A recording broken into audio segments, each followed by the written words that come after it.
गांव के पुराने पीपल के पेड़ के नीचे एक अजीब सी चमकती चीज गिरी थी। हर रात वहां से किसी के फुसफुसाने की आवाज आती, लेकिन कोई भी देखने की हिम्मत नहीं करता। क्या था वो रहस्य? क्या कोई परछाई गांव वालों को देख रही थी?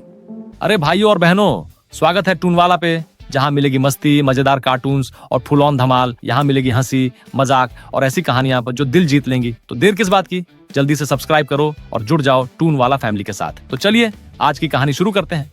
गांव के किनारे एक पुराना पीपल का पेड़ था, जिसके बारे में अजीब अजीब कहानियां प्रचलित थीं। लोग कहते थे कि वहां रात के समय कुछ अजीब घटित होता है, लेकिन किसी को भी सच जानने की हिम्मत नहीं थी। मगर बबलू ऐसा लड़का था जिसे रहस्य बहुत पसंद थे। उस रात जब आसमान में काले बादल उमड़ रहे थे और ठंडी हवा तेजी से चल रही थी, तभी एक तेज चमक बबलू की आंखों में पड़ी। वह चौंका और देखा कि पीपल के पेड़ के नीचे एक अजीब सा चमकता हुआ पत्थर पड़ा था। पत्थर से हल्की नीली रोशनी निकल रही थी और उसके आसपास हवा में हलचल सी हो रही थी। ये क्या हो सकता है? बबलू ने सोचा और धीरे धीरे पत्थर की ओर बढ़ा। जैसे ही उसने पत्थर को छुआ, अचानक जमीन हिलने लगी। उसके सामने हवा में एक बड़ा सुनहरा दरवाजा प्रकट हो गया। दरवाजे पर अजीब अजीब चित्र उकेरे हुए थे और जैसे ही बबलू उसके करीब गया, दरवाजा धीरे धीरे खुलने लगा। बबलू ने हिम्मत दिखाई और अंदर चला गया। अंदर एक विशाल चमकती हुई गुफा थी। चारों तरफ नीली रोशनी थी और दीवारों पर जादुई चित्र बने हुए थे। गुफा के अंत में एक सोने के पिंजरे में एक सुंदर परी कैद थी। बबलू, मुझे बचाओ, परी ने कहा। तुम यहाँ कैसे फंस गई? बबलू ने आश्चर्य से पूछा।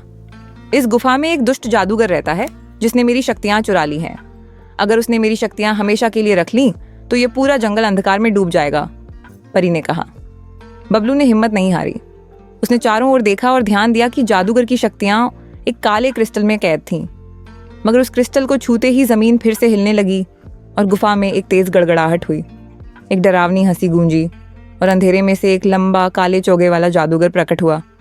तो तुम मेरी गुफा में आ गए, छोटे बच्चे? क्या तुम्हें लगता है कि मुझे हराना आसान होगा? जादूगर ने कहा और अपनी छड़ी उठाई।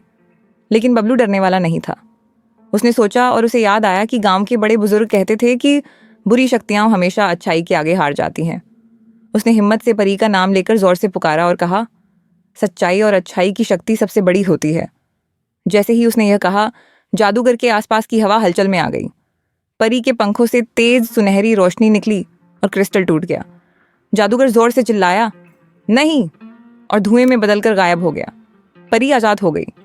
उसने बबलू को धन्यवाद दिया और कहा, तुमने अपनी सूझबूझ और साहस से बुराई को हरा दिया। मैं तुम्हें एक उपहार देना चाहती हूँ। परी ने बबलू को एक जादुई सिक्का दिया, जो जब भी किसी नेक काम के लिए मांगा जाता तभी उसकी इच्छा पूरी होती। बबलू ने उस सिक्के का इस्तेमाल गांव की भलाई के लिए किया। उसने गांव के खेतों के लिए पानी की व्यवस्था करवाई, गांव में रोशनी के लिए दिए जलाए और गरीबों की मदद की। अब कोई भी उस पीपल के पेड़ से नहीं डरता था, क्योंकि वह अब रहस्यमय नहीं बल्कि एक पवित्र स्थान बन गया था। और इस तरह बबलू की बहादुरी से गांव में फिर कभी अंधकार नहीं आया। सीख, सच्चाई और साहस से हर मुसीबत को हराया जा सकता है। अरे भाई लोग, मजा आया ना? तो लाइक, शेयर और सब्सक्राइब करना ना भूलना। और हाँ, अगले वीडियो का भी मजा लो। बस क्लिक करो और फुल धमाल चालू रखो। मिलते हैं अगले वीडियो में, तब तक हंसते रहो, बसते रहो।